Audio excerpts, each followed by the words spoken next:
Hello বন্ধুরা, আজকে আমি নিয়ে এসেছি আপনি খুব হালকা হালকা ফুলকা একদম টেস্টি খাবার, খুব সুন্দর টেস্ট লাগে বন্ধুরা, খুব সহজে কম টাইমে হয়ে যায়।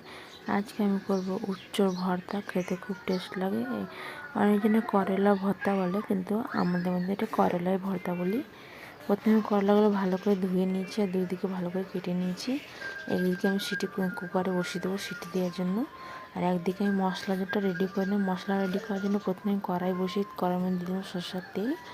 এর মধ্যে দুটো পেঁয়াজ কুচি, পেঁয়াজটা আমি ভালো করে কুচি কুচি করে কেটে নিয়েছি।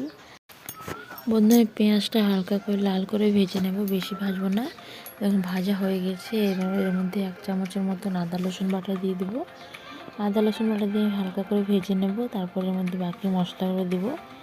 এবার এর মধ্যে আমি দিয়ে দেবো কিছু গোটা গুঁড়ো মশলা। গুঁড়ো মশলার মধ্যে আমি নিয়েছি 1 চামচ নিয়েছি হলুদ, 1 চামচ কাশ্মীরি লাল লঙ্কা, আর নিয়েছি গুঁড়ো জিরে, আর নিয়েছি 1.5 চামচের মতন আমচুর পাউডার। আমচুর পাউডার যদি আপনার না থাকে তাহলে লেবু দিয়ে দেবেন, লেবুর রস। যদি এটা না থাকে তাহলে টমেটো বাটা দিয়ে দেবেন।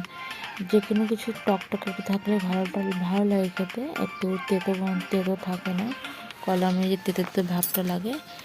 খুব ভালো করে এর মধ্যে মশলাগুলো কষে নেব। এর মধ্যে দিয়ে দেবো এবার লবণটা আমি পরিমাণের মতনই দেবো, কম বেশি দেবো না। যতক্ষণ বন্ধুরা আমার মশলাটা ভাজা হবে ততক্ষণ আমি একদিকে দেখে নেবো আমার কড়াইটা সেদ্ধ হয়েছে কি না। খুব সুন্দর করে মশলাটা ভাজা হচ্ছে। এবার আমি করলাটা দেখে নেব ভাজা হয়েছে কি না। দেখুন খুব সুন্দর করে আমার করলাটা সেদ্ধ হয়ে গেছে। এবার আমি ঠান্ডা জলে ডুবিয়ে রেখেছিলাম। এবার আমি এর বীজগুলো বের করে নেব। এই মাঝখান থেকে দেখুন এরকম করে কেটে নিয়েছি। আমি একটা চামচের সাহায্যে, আমি চামচের ডান্টির সাহায্যে বের করব। আপনি চাইলে ছুরির সাহায্যে বের করে নিতে পারেন। আমি বীজগুলো এরকম করে বের করে নেব। আমি বাকি সব উচ্চগুলো রয়েছে, উচ্চগুলো সব বের করে নেব। বীজগুলো বন্ধুরা ফেলবো না। আমি সব বীজ দেখুন বের করে নিচ্ছি উচ্চ থেকে। এবার সব বীজগুলো আমি মিক্সারে বেটে নেব। এই বীজ দিলে খুব সুন্দর টেস্ট আসছে, ফ্লেভারটা খুব ভালো লাগে খেতে, খুব অপূর্ব লাগে বন্ধুরা। আপনারা অবশ্যই ট্রাই করবেন, খেতে কেমন লাগছে আপনার কমেন্ট করে জানাবেন। এবার আমি সব বীজগুলো মিক্সারে বেটে নিয়েছি। আর দেখুন খুব সুন্দর করে বাটা হয়ে গেছে। করলার বীজটা এবার এর মধ্যে আমি দিয়ে দেবো মশলার মধ্যে। মশলার সঙ্গে খুব ভালো করে আমি করলার বীজটা কষে নেব। খুব সুন্দর করে মশলাটা আমার ভাজা হয়ে যাবে, তারপর একে আমি নামিয়ে নেব। গ্যাসটা বন্ধ আমি মিডিয়ামে রাখবো। আর খুব সুন্দর করে মশলাটা ভাজা হয়ে গেছে। একটুকুনো জল নেওয়া, খুব সুন্দর করে মশলাগুলো গলে গেছে। এবার আমি ঠান্ডা করে নেব। এবার যে উচ্চগুলো রয়েছে বন্ধুরা, ওই উচ্চগুলোর মধ্যে আমি 1 চামচের সাহায্যে এর মধ্যে মশলাগুলো ভরে নেব। আমি এক এক করে সব মশলা আমি এই উচ্চের মধ্যে ভরে নেব, এরকম করে চামচের সাহায্যে বন্ধুরা। আমি বাকি সবগুলোর মধ্যে দেখুন ভরে নিয়েছি। আর খুব সুন্দর করে ভরা হয়ে গেছিলো। আমার কিছু মশলা বেঁচে গেছিলো, তো আমি রেখে দিয়েছিলাম। যে কোনো এমনি খেয়ে নেবে, রুটির সঙ্গে ভাতের সঙ্গে খেতে খুব ভালো লাগে। এবার আমি কড়াই পরিষ্কার করে এর মধ্যে দিয়ে দিলাম রিফাইন তেল, অল্প দিয়েছি। আপনার ছেলে এরকম করেও ভাজতে পারেন।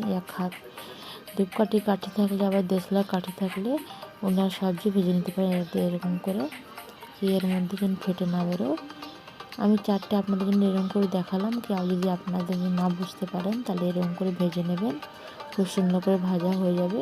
আর গ্যাসটা বন্ধুরা আপনারা অবশ্যই মিডিয়ামে রাখবেন, বেশি আছে ভাজবেন না, নাহলে পুড়ে যাবে। পুরা লাগবে, খেতে ভালো লাগবে না, টেস্টটা খারাপ হয়ে যাবে। গ্যাসটা মিডিয়ামে রেখে খুব ভালো করে ভেজে নেব, উল্টো পাল্টা করে। এবং খুব সুন্দর করে ভাজা হয়ে গেছে। এবার আমি এগুলো সব বের করে নেব, আর ভাজবো না। আর একটু এক সাইডেগুলো বাকি রয়েছে, একটু ভেজে নেবো একে, তারপরে নামিয়ে দেবো। খুব সুন্দর করে দেখুন খুব সুন্দর কালার এসছে, এত সুন্দর লাগছে দেখতে, খুব সুন্দর টেস্ট লাগে, টক ঝাল মিষ্টি লাগে, খেতে খুব ভালো লাগে। আপনারা অবশ্যই ট্রাই করবেন। আর আমি ভিডিওটা আপনাদের কেমন লাগলো লাইক কমেন্ট শেয়ার সাবস্ক্রাইব অবশ্যই করে জানাবেন। আমার কাঠিটা ভাজা হয়ে গেছে। আর দেখুন এটা আমি 5টা ঢেলেছিলাম, এর মধ্যে কাঠি আমি লাগাইনি, কেন কি ছোটো ছোটো করলার মধ্যে কাঠি লাগে না, এরকম করে হয়ে যায়, এটা বেরোবেও না। মশলাটা খুব সুন্দর করে ভাজা হয়ে যাবে। এবার আমি উল্টো পাল্টা করে দেখুন এরকম করে ভেজে নেব। এর মধ্যে আপনারা বেশি তেলে ভাজবে না, বেশি তেলে ভাজলে কী হয়, মশলার মধ্যে সব তেল ঢুকে যাবে। তার জন্য আমি অল্প তেল দিয়েছি, অল্প তেলে সবগুলো আমি ভেজে নিয়েছি। এটা ভাজা হয়ে গেছে, তুলে নেব। খুব সুন্দর লাগছে বন্ধুরা, গরম ভাতের সঙ্গে খেতে খুব দারুণ টেস্ট। আপনারা অবশ্যই ট্রাই করবেন বন্ধুরা, খুব ভালো লাগে খেতে। আজকে বন্ধুরা শনিবার ছিল, তার জন্য আমরা কিছু মাছ মাংস খাই না, তার জন্য আজকে আমি এই খুব হালকা খুব কম টাইমে এই রেসিপিটা আপনাদের সঙ্গে আমি শেয়ার করলাম। করেছিলাম আমি আলু সেদ্ধ, ডাল, ভাত, আর করেছিলাম উচ্চর ভর্তা। খেতে খুব দারুণ টেস্ট হয়েছিল বন্ধুরা। আমার ভিডিওটা কেমন লাগলো কমেন্ট করে জানাবেন, আর ভিডিওটি লাইক, কমেন্ট, শেয়ার, সাবস্ক্রাইব অবশ্যই করবেন।